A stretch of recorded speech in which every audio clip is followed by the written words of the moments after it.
there, I'm Amy Ronan, the owner of Fight of Your Lice, a very busy in-home head lice removal service in the Chicago area, and I'm the founder of liceuniversity.com, where you learn everything you never wanted to know about head lice. Now, I want to talk to you right now about some myths, some head lice myths. I encounter them all the time, the same myths over and over, things that people believe that they hear from other sources that just simply aren't true and they aren't supported by research. The first one is that lice do not jump and they do not fly. They're not flying around. You can't be across the room from someone and they fly. They do not have wings. They don't have wings. Their legs are not made to jump. Anatomically, it's impossible for them to jump. They don't have the right type of legs. They actually have claws on the end of each of their 6 legs, and they move along the hair in that way. They go along almost like little trapeze artists on the hair. And they do move very, very quickly on the head and on the hair because that's the way they're made to move. But they move slowly when they are off the head because of the fact that they have these claws on the end of their legs, and they are not made to run around the environment and move around. They're made to live on our heads. So that's a really important one. And because it's important to understand, because once you understand that, you can see that, you know, they're not like ants that are on the floor and you see it here and it's scurrying across the floor. They cannot move that quickly. So I think it's really important to get that point across to people so that they have a little bit of peace of mind. Having lice does not mean you're dirty. It has nothing to do with hygiene. You know, we all we want to take care of our children, and it has absolutely nothing to do with how clean or how dirty your hair might be. Now, they do prefer hair that is more clean because it is easier for them to move through. Now, that is not a reason to not wash your hair or wash your children's hair or to use tons of products in it hoping that that'll keep it away.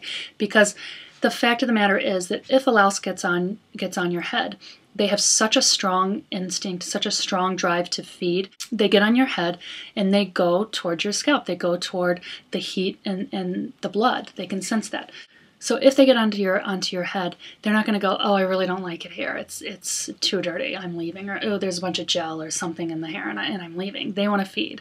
And getting off your head means that they're probably not going to find a host for a while. So their instincts tell them to stay where they are. So I want everybody to put it out of their heads that it has anything to do with hygiene, because it's just not the case. Another myth is that people think that the over-the-counter products that you can get are very effective and they're very safe. There is research all over the world that shows that certain strains of lice are becoming resistant to these over-the-counter products. You know, not every strain of lice is, but I've seen it in my own experience. I've had clients where the parents have treated the child the day before I come the next day, I find several grown live adults on their hair. So, you know, they're just not as effective as we once thought. Another thing that's very misleading is that the labels on those products usually say that they kill eggs. So parents falsely believe that they use these products and it's going to kill the eggs and just totally get rid of the infestation. And that's just not the case. Because of the way labeling laws are, they are able to put that on to the products. But even if it kills a few of the eggs, it's not going to kill all of the eggs. You're not going to get rid of your problem. You're not even going to kill very many of the eggs. So that is often very confusing to parents and something that they have a hard time understanding. And I understand why people use these products sometimes improperly or with false hope or false sense of security. You know, just be aware of what you are using on your children's hair and if it's going to be effective, and are you going to have to use it multiple times. And that's why I talk about the best route to go is manually removing the eggs from the hair. That's something that I think is really important to understand. There's a lot of confusion about products out there. Another myth is that sometimes people think that once you have lice, you're much less likely to get it again. Kind of like, you know, you get a cold, so you're not going to get that cold again. You've built up an immunity to it, and that's not the way it works. In fact, it's opposite. With head lice, when you've gotten lice, for a while you're more susceptible to getting it again. You may come into contact with people who are infested, you know, your group of friends that you've been around who you may have passed it to or you may have originally got it from. The head lice can sense that you've recently been infested, and it takes a while for the substances that they've left in your head to dissipate. So you're actually more susceptible to getting it again because you're walking around basically with a signal on your head saying, I'm a good host. So that's something that is important to understand that people usually don't realize. And the final thing is, people think that they have to go crazy cleaning their environment. They have to basically have their house like a hospital room, that they have to bag items for 2, 3, 4 weeks at a time. And that information is just not supported by current research. Head lice do not live for very long off of our heads. They do not live in the environment. It's not like bed bugs where they're living in your environment and then they come to the host and they feed and then they go back.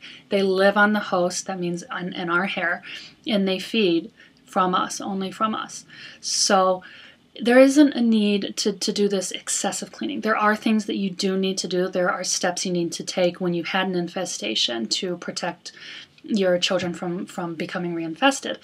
But it's not as extensive as what has been usually taught. So that's kind of outdated information that you need to go nuts and totally sterilize everything and bag everything for weeks.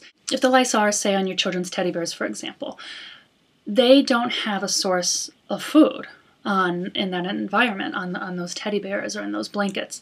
So And lice die after a few days when they haven't eaten. So you can, if there are items that you don't want to get to, that it's just going to be too much to deal with all these items, and it's expensive to wash all this stuff, and it takes a lot of time.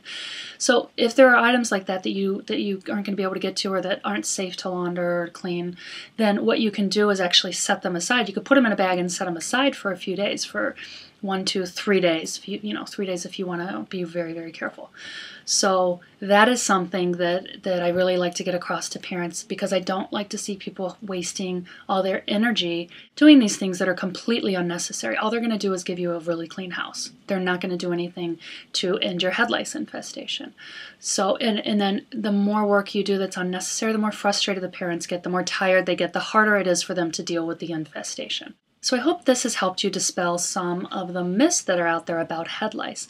Now, if you want more information, I have a website, liceuniversity.com, and it's going to help you understand head lice. It's going to teach you all you need to know about head lice, and it's all research-based, great information, a lot of videos, so that you can feel like you have a handle on this head lice situation, and you know what you're doing, and you can keep your kids lice-free this year.